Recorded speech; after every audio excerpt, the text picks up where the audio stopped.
है बंदगी सभी भक्तात्माओं को, सभी साधु संत समाज को। यहाँ पर आपको समझना सृष्टिकर्ता निरंजन का परिचय देते हुए सदगुरु का उपदेश, ठीक है। यानी सदगुरु कबीर साहब का उपदेश क्या है, आज से आपको ये जानना है।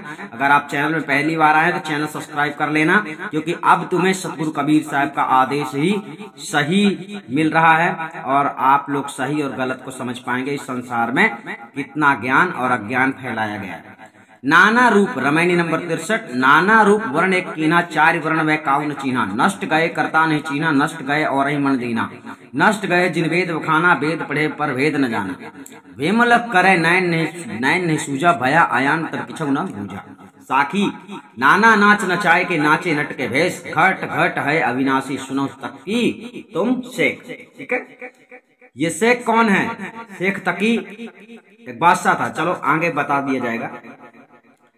ये जो साखी बोली गई, केवल उच्च कुल में जन्म लेने से कोई उच्च और नीचे कुल में जन्म लेने से नीच नहीं हो जाता है, किंतु उस सब प्रकार के सदाचार सद आचार से उच्च और अज्ञान जन असद आचार से नीच माना जाता है।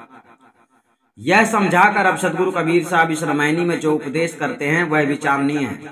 जिस एक ब्रह्मांडी ईश्वर निरंजन आत्मा ने नाना प्रकार के रूप रंग आकार की इस प्रकृति में जड़ सृष्टि को उत्पन्न किया है, उस निरंजन ईश्वर आत्मा को संसार में चार वर्ण कहे जाने वाले किसी ने भी यह नहीं पहचाना कि ये असली परमात्मा नहीं है, किंतु असली परमात्मा से इसको सर्वशक्ति और सृष्टि रचना का अधिकार प्राप्त हुआ है। अतः असली महाचेतन परम पुरुष परमात्मा उसके आगे विद्यमान है। इसके नीचे यह निरंजन ईश्वर आत्मा शून्य प्रकृति मंडल में अंतर्गत विद्या माया के संयुक्त तुरिया भूमिका के ऊपर बैठा हुआ है और इस मायामय सृष्टि को रचकर समस्त जीवों को गुमराह कर रहा है। अर्थात ये असली परमात्मा नहीं है, किंतु यह शुभ अशुभ पाप पुण्यादि कर्मों के बंधन में जीवों को डालकर उत्तम मध्यम और निकृष्ट गतियों में भ्रमण कराता रहता है। अतः ये बंधन कारक है। इसलिए सदगुरु कहते हैं कि उसके परे जो महाचेतन परम पुरुष परमात्मा विद्यमान है, जो असली कर्ता महाचेतन परम पुरुष परमात्मा है, उसको यदि किसी ने नहीं पहचाना अर्थात उसका परिचय नहीं किया, वे नष्ट होकर 84 लाख योनियों में भ्रमण करते करते दुख सागर में डूब गए। अर्थात प्रकृति माया मंडल के अंतर्गत ही नाना प्रकार के लोकांतरों में भ्रमण करते रहे, जिससे उनका काल पुरुष निरंजन के चंगुल से छुटकारा नहीं हो सका और वे भी नष्ट हो गए कि जिन्होंने उस परम पुरुष परमात्मा को त्याग कर और जो सगुण साकार देहधारी त्रिदेव ब्रह्मा विष्णु शिव और अवतारी पुरुष राम कृष्ण आदि तथा इनके परे ओम सोहम आदि संयुक्त निर्गुण ब्रह्म निरंजन की उपासना भक्ति में अपने मन को दीपा अर्थात लगाया, वे भी नष्ट हो गए। अर्थात जन्म मरणादि बंधनों से नहीं छूट सकते। इस संसार में जो लोग जिन्होंने वेदों के भिन्न भिन्न व्याख्यान और भाष्य किए और संसारी जीवों को गुमराह कर दिया, नाना प्रकार की भ्रांतियों में फंसा दिया, जिन्होंने उक्त वेदों के पढ़ने पर भी असली तत्व को नहीं जाना, वे सभी नष्ट हो गए। अर्थात आवागमन के ही चक्र में रहे।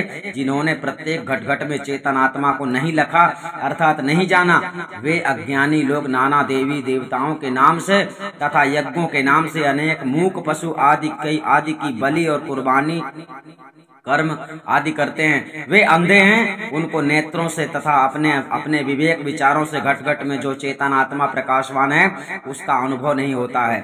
ठीक ही है, जब मनुष्य अज्ञानी हो जाता है तब वह पुण्य पापादि कर्म कुछ भी नहीं समझता है। वह बिना विचारे हिंसादि कर्म करता है। उसे नयन रहित अंधा मार्ग चले तो गर्तादि में पड़कर दुखी होता है।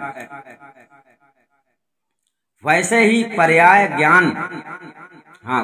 पर्याय ज्ञान बिना जो भी जीव मनमाना पाप कर्म करते हैं और वह सभी दुखी होते हैं। सदगुरु कबीर साहब कहते हैं कि तकी नाम वाले हे शेख जी, आप सुनिए, प्रत्येक प्राणियों के हृदय अर्थात घट घट में चेतन आत्मा विद्यमान है। उन सभी देहधारी चेतन आत्माओं को अर्थात जो आत्माएं अविद्या और शरीर उपाधि के कारण अज्ञान दशा में जीव संज्ञा को प्राप्त हैं, अतः उस अनेक प्रकार के जीवों को ब्रह्मांडी आत्मा ईश्वर निरंजन जो खुदा और अल्लाह भी कहा जाता है, वही सबको नाच नचाता हुआ स्वयं भी नट के समान अनेक भेष बनाकर नाचता है। सदगुरु कहते हैं, हे शेख तकी बादशाह के पीर, वह तुम्हारा अल्लाह खुदा निरंजन प्रत्येक घट निवासी समस्त जीवों को कर्मानुसार नचाता हुआ स्वयं भी नट के समान अनेक स्वरूप से नाचता है। इसलिए किसी भी देहधारी जीव की कुर्बानी और बलि नहीं करना चाहिए। गाय और बकरी आदि जीवों के गले पर छुरी नहीं चलाना चाहिए। और आप लोग अब उनके गले पर छुरी चला रहे हो तो भला कहिए कि वह तुम्हारा खुदा तुम लोगों के ऊपर कैसे खुश होगा। शेख तकी बादशाह सिकंदर लोदी का पीर था। प्रथम उसने सदगुरु कबीर साहब को बहुत कष्ट दिया था। बादशाह को उभार कर 52 कसने सदगुरु को उसी ने दिलवाया था। बाद में जब वह सदगुरु से हार गया और उनका कुछ भी बाल बांका नहीं कर सका, तब वह डरता था और सदगुरु से नतमस्तक होकर रहता था। सदगुरु यदि चाहते तो उसका नाश कर देते, परंतु सदगुरु कृपा के सागर परम दयालु थे। साथ ही उसके द्वारा हिंदू और मुसलमानों में एकता करके शांति स्थापना करना था। अतः उसको उपदेश इस रामायणी में किया गया है। जो रामायणी आपको मिल गई है, सुनने को मिल गई है, उसका जवाब दिया गया है। तो ये साखी में शेख तकी का नाम आया है, इसीलिए यहाँ पर शेख तकी के लिए विशेष यहाँ पर बता दिया गया है। ये जो शेख तकी का नाम आया है, नाना नाच नचाए के नाचे नट के भेष, घट घट है अविनाशी, सुनो तकी सुन तुम शेख। ठीक है, सतनाम साहिब बंदगी, सच्चा ज्ञान प्राप्त करने के लिए, साहिब का ज्ञान समझने के लिए